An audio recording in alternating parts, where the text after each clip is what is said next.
Andrew sat at the back of the lecture hall, his pen tapping nervously against his notebook. The professor, Elliot, had just finished outlining the final project for the semester, one that would determine the grade for half of the course. It was the kind of assignment that made Andrew's stomach turn. It wasn't just about the work, it was about the pressure of his last semester before graduation. The future was closing in, and for once, Andrew wasn't sure if he was ready to face it. He'd been taking classes with Elliot for the past year. The man was the kind of professor who commanded attention without even trying. Tall, with dark hair that always seemed to fall perfectly into place, and eyes that lingered just a second too long when he looked at his students. Andrew had always admired Elliot from the back of the room, unable to shake the feeling that there was something different about him, something magnetic that made him stand out from the other professors. And now, in the final stretch of his college career, Andrew realized he was no closer to figuring out why. Or maybe, just maybe, he had figured it out, and it wasn't the way Elliot taught that had him so captivated. It was something about the way Elliot carried himself, confident, yet strangely reserved. There was a professionalism to him, a quiet distance that made Andrew feel like he was never quite close enough to really know him, yet always drawn to get closer. After class ended, most students filtered out of the room, the typical post-lecture chatter filling the air. But Andrew stayed behind, his mind racing. The assignment felt overwhelming, but it wasn't just the project he was thinking about. Elliot's casual mannerisms, the way his eyes had met Andrew's for a split second during his lecture, had left him unsettled. Was it just the usual professor-student dynamic, or was there something more to those moments that Andrew had started to notice? He didn't know, but the attraction had been building for weeks now, and it was becoming hard to ignore. "Professor," Andrew called, rising from his seat and walking toward the front of the room. Elliot looked up from the stack of papers on his desk, his brow furrowing slightly as if surprised that someone was still there. "Andrew, right? Is everything okay?" he asked, his voice warm yet professional. Andrew hesitated. He had come here to talk about the assignment, but now that he was standing in front of Elliot, it felt like something more. 1,000 thoughts rushed through his head, and for a moment, he couldn't remember the exact reason why he'd come. I just wanted to clarify a few things about the project," Andrew said, forcing his voice to steady. "It's a bit overwhelming, and I'm not entirely sure what you're expecting from us."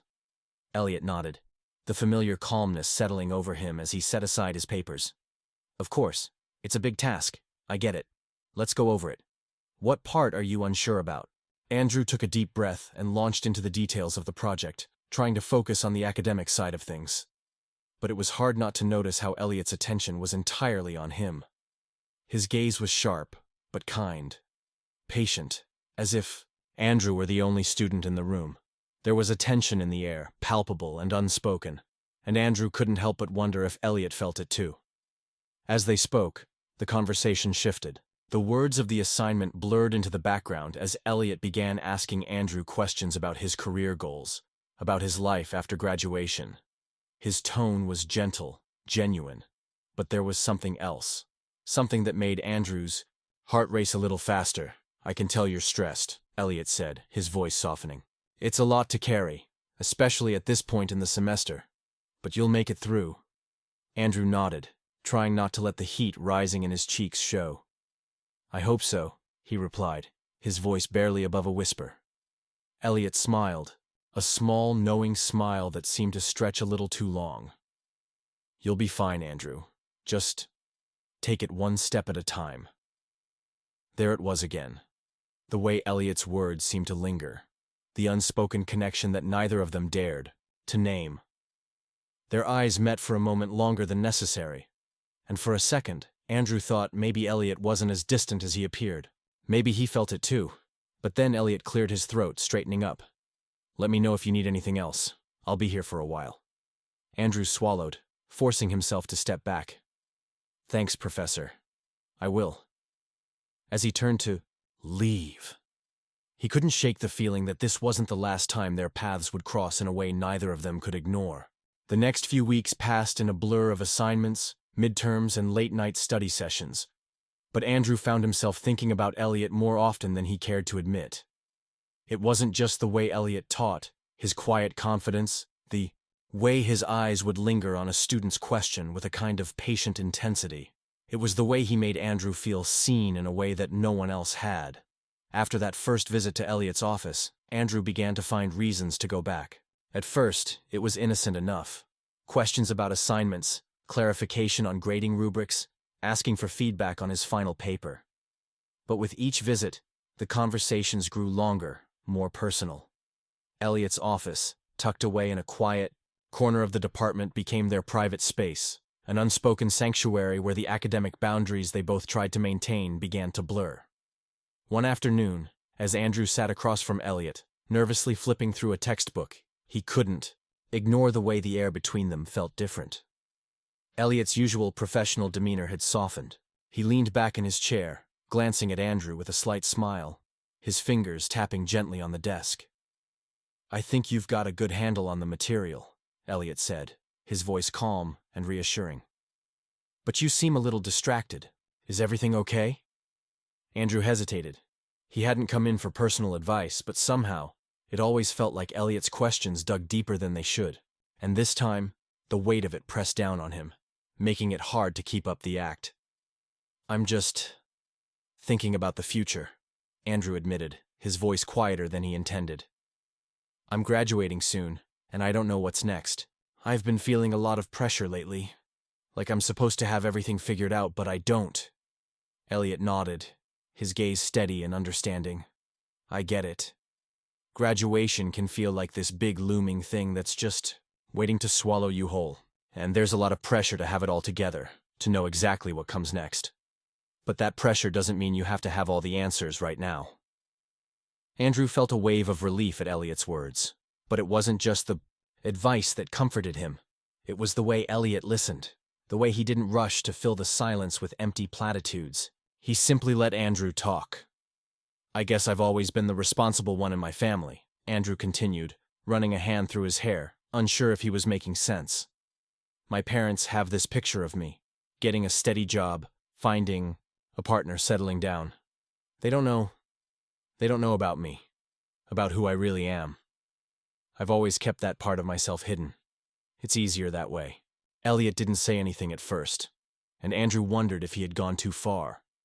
But then, after a beat of silence, Elliot spoke, his voice softer than before. "You're not alone in that," he said quietly. "I grew up in a place where being anything other than straight was, well, it wasn't even a conversation. I had to hide who I was for a long time, too. In academia, it's easy to think you're a minority in more ways than one, but you'd be surprised at how many people are in the same position." Andrew looked up at him, meeting his eyes for the first time that afternoon. There was a raw honesty in Elliot's gaze, an openness that made Andrew feel like he wasn't the only one struggling to keep up appearances. The connection between them deepened in that moment, and Andrew's heart beat faster, a mix of admiration and something else he couldn't quite name. "I never knew that," Andrew said, his voice barely above a whisper. "I guess I always thought, well, I don't know what I thought. But it's nice to know I'm not the only one who feels like this." Elliot's smile was small, almost wistful. "None of us are truly alone in these things. But sometimes it feels that way, doesn't it?" There was a pause, a quiet understanding hanging between them. The shift in the conversation was subtle but undeniable, and as they sat in the stillness of the moment, Andrew could feel the pull of something unspoken, something neither of them had addressed, but both knew was there. The next few weeks passed, much like the first. But with each visit, Andrew found himself drawn more to Elliot, not just for academic guidance, but for the deeper connection they had begun to form. The personal conversations became easier, more natural. They shared stories about their pasts, their fears, their hopes for the future. Each interaction left Andrew feeling more exposed, more vulnerable, but also strangely comforted. He started to realize that his visits weren't just about getting help with his coursework. They were about seeking something he hadn't fully acknowledged yet, something he was afraid to face. It wasn't long before the inevitable happened. One late afternoon, as Andrew walked into Elliot's office, he found himself standing in front of the desk, unsure of how to begin. Elliot was staring out the window, lost in thought, and for a moment, Andrew thought he might leave. But then, Elliot turned his chair to face him, his eyes locking with Andrew's in a way that felt different. "You're quiet today," Elliot said, a hint of concern in his voice. "What's on your mind?" And in that moment, Andrew knew he couldn't ignore it any longer. The pull between them had become too strong, too undeniable. He opened his mouth to speak, to give voice to the feelings he had been trying to suppress, but all that came out was a fragile, broken breath. "I don't know how much longer I can keep pretending," Andrew whispered, his heart racing. "I don't know if I can keep pretending that this thing between us isn't real." The silence that followed was thick with tension. Elliot's eyes searched Andrew's face, as though looking for a sign that he wasn't the only one who felt the weight of what had just been said. And for a moment, neither of them moved. Neither of them spoke, but in the quiet of that shared moment, something changed between them. Neither of them could pretend anymore. The days after their last conversation felt different to Andrew. He continued to visit Elliot's office, just as he had before, but the warmth in their exchanges had faded. Elliot seemed distant, distracted, even, and the casual ease that had once marked their time together had been replaced by an awkward tension that Andrew couldn't ignore. Each time he tried to talk, Elliot would cut him off, his responses short and curt. It wasn't like him at all. At first, Andrew chalked it up to stress. The semester was winding down, and everyone seemed more on edge. But as the days passed, he began to sense something more beneath the surface. Something that made his stomach tighten with uncertainty. He hadn't meant to notice it at first, but the signs were there. Elliot's office door was often closed when Andrew arrived, and even when he managed to get in, their interactions felt cold. Gone were the long, meaningful conversations. Now, it was as though Elliot was keeping everything strictly professional, even more so than with his other students. Andrew couldn't shake the feeling that it had something to do with the vulnerable words he'd spoken the last time they were together. One afternoon, after Andrew knocked and entered as usual, he found Elliot sitting behind his desk, not looking up from his papers. There was a slight tension in his shoulders, and his eyes were focused intently on his work, avoiding any eye contact. "Professor, I had a quick question about the project," Andrew said, trying to sound casual, though his voice betrayed the uncertainty bubbling up inside him. Elliot looked up for a brief moment, nodding stiffly. "What's on your mind, Andrew?" Andrew hesitated. His heart raced as he tried to make sense of what was happening. It was like Elliot was shutting him out, not in a harsh way, but in a way that felt even more painful. The warmth he had once shown him had turned into a polite, neutral indifference. I just wanted to clarify some of the criteria. I feel like I might be missing something." Andrew's voice trailed off, unsure if this was even the right thing to say anymore. "Right," Elliot responded, his gaze quickly shifting back to his papers. "The rubric is pretty straightforward. Just make sure you're hitting all the major points." Andrew nodded, his stomach sinking. He wanted to press, to ask if everything was all right between them, but something held him back. Something that felt dangerously close to the truth. What if it wasn't just about the project? What if Elliot was pulling away from him? As he turned to leave, he heard Elliot's voice stop him. "Andrew, Elliot's voice faltered for just a moment before he cleared his throat. "I think you're doing fine. Just focus on your work, all right?" Andrew gave a weak smile, unsure of how to respond, and left the office, the door clicking shut behind him. As he walked down the corridor, he ran into Mia, a fellow student in the department who had always been friendly to him. She was a few years older, an undergrad about to graduate. She looked at him with a knowing glance, as if she could see right through his confusion. "You've been in Elliot's office a lot, huh?" Mia asked casually, raising an eyebrow. Andrew stiffened, his pulse quickening.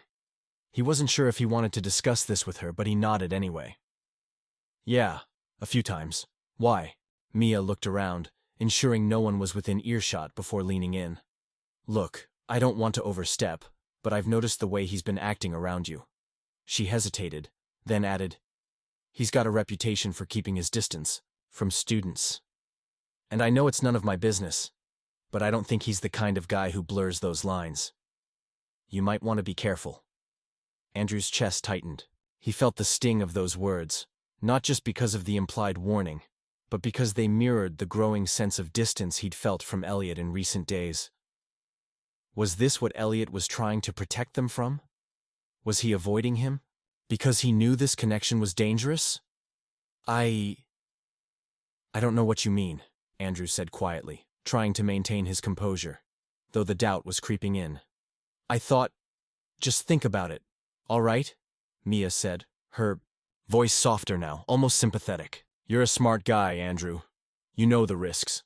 Don't let things get too complicated. Andrew stood there, stunned, unsure of what to say. The warning from Mia hung in the air like a thick fog, clouding his mind. He turned and walked away, the weight of her words pressing on his chest.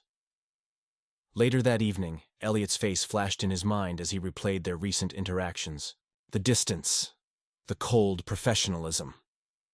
Was this really about boundaries, or was it about something else? It wasn't long before they saw each other again. The next day, Andrew went to his office hours, still feeling a mix of confusion and longing. When he stepped into the office, Elliot looked up at him, his eyes soft but hesitant. I need to talk to you, Andrew, Elliot said quietly, his voice just above a whisper. Andrew's heart skipped. About what? Elliot took a deep breath, his fingers resting on the edge of his desk. I think we need to be careful. What happened between us? Before he could finish, Andrew stepped closer, his voice barely audible. I don't know how much longer I can keep pretending, Elliot. The words felt like a confession, and in that moment, they both understood the truth. They couldn't ignore the pull any longer.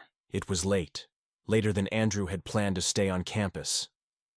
The library lights had dimmed to half power, signaling the approach of closing time, but he wasn't ready to leave. His laptop sat forgotten. Beside him, the project he was pretending to work on untouched. He wasn't there for school tonight. He was hoping foolishly that Elliot might still be in his office. He was. The hallway was quiet when Andrew passed by, and through the small window in the door, he saw the glow of Elliot's desk lamp. The sight made his heart jump. He hesitated for only a second before knocking softly. Elliot looked up, clearly surprised. His eyes softened when he saw who it was. Andrew, what are you doing here this late? Andrew stepped in, closing the door behind him. I couldn't sleep. Thought I'd work here. Didn't think you'd still be around. Elliot leaned back in his chair. He looked tired, worn out in a way that wasn't just physical. Grating, endless grating. Andrew smiled faintly but didn't sit. The air was thick between them, silent but loud in every unspoken thought. Can we talk? Andrew asked quietly. Elliot hesitated, then nodded. Yeah. I know you've been avoiding me, Andrew said, his voice trembling, and I know why, but I need to say this anyway. Elliot didn't interrupt. I care about you. I know this isn't supposed to happen, that it's wrong or complicated or whatever, but I've never felt like this about anyone before. And I think you feel something too. I've seen it. Elliot closed his eyes, exhaling slowly. Andrew, don't. Why not? Andrew's voice cracked. Why are we pretending this isn't real? Elliot stood, walking around the desk to stand in front of him. His expression was torn, equal parts restraint and longing. Because I'm your professor. Because if anyone finds out, I could lose everything I've worked for. You could lose your place here, your future. But we're not just professor and student anymore, Andrew said, stepping closer. Are we? The silence between them stretched, unbearable. Then Elliot reached out, his hand brushing against Andrew's cheek. It was such a simple, human touch, but it broke whatever dam had been holding them both back. Andrew leaned into it, eyes fluttering, shut, and then they kissed. It wasn't rushed. It wasn't desperate. It was slow, aching, like they were both afraid it might be the only time. Elliot's hand moved to the back of Andrew's neck, drawing him closer, and for a moment, there was nothing else. No classroom, no rules, no consequences. Just two people who had been holding something back for far too long. When they finally pulled apart, both were breathless. Elliot stepped back first, his expression shifting, guilt creeping in like a shadow. "I shouldn't have done that," he said, his voice low. "God, Andrew, what are we doing?" Andrew stared at him, the warmth of the kiss still burning on his lips. "We're being honest, for once." "I could lose my job," Elliot said. "You could lose your standing. People talk, rumors spread. This isn't just about feelings, Andrew. It's bigger than us." "I know," Andrew whispered. "I know all of that. But it still feels real." Elliot turned away, running a hand through his hair. He looked like he was trying not to fall apart. "I've never let myself get close to a student before. Never even considered it. But with you, it's like, I don't know how to stop." Andrew took a step toward him, then stopped. "So don't." Elliot looked back at him, eyes heavy with something between desire and despair. "I don't know if I can protect you from what this could become." They stood there in silence, hearts pounding, 1,000 fears crashing into the one thing they couldn't deny anymore. They wanted each other, but wanting might not be enough. The kiss still lingered on Andrew's lips as he stood there, watching. Elliot turned away from him. The room felt small, too small to contain the weight of what had just happened. He could still feel the heat from Elliot's touch, the warmth of their closeness. But now, as the silence stretched between them, doubt crept in. Elliot was the first to speak. His voice was tight, strained. "We can't do this, Andrew. I can't." Andrew swallowed hard, his heart racing. "I know, but I don't want to pretend it didn't happen. I don't want to ignore what's between us." Elliot's gaze softened, but his words were firm. "It's not about what we want. It's about what's right, what's safe." He shook his head, running a hand through his hair, looking like he was at war with himself. "This will destroy both of us, Andrew. You can't see it now, but it will. I can't let that happen." Andrew felt the sting of those words, the cold reality settling in. "So what? We just walk away and pretend it never happened?" Elliot's face darkened. "That's not what I want either. But we have to be realistic. This is too dangerous, too complicated." Andrew nodded slowly, the fire that had burned so brightly between them now dampened by the weight of the world pressing in on him. "You're right. But I can't just forget about you. I don't think I ever will." They stood in silence for a long moment, neither of them sure how to bridge the gap that had formed between them. Finally, Elliot spoke again, his voice quieter. "We need to part ways, at least for now. For your sake. For both of us." Andrew opened his mouth to protest, but stopped. He could see the resolve in Elliot's eyes, the pain and the certainty. They were at a crossroads, and nothing they said or did in this moment could change that. "Okay," Andrew whispered, "but I won't forget this. I won't forget you." Elliot nodded, his own eyes filled with a mix of sorrow and regret. "Neither will I." As Andrew walked out of Elliot's office for the last time, his heart was heavy with both loss and longing. He didn't know what the future held, but one thing was certain. They had crossed a line, and no matter how much they tried to move forward, they would always carry the memory of what they had shared. The door clicked shut behind him, leaving both of them uncertain about what would come next, but knowing they could never truly escape what they had felt for each other.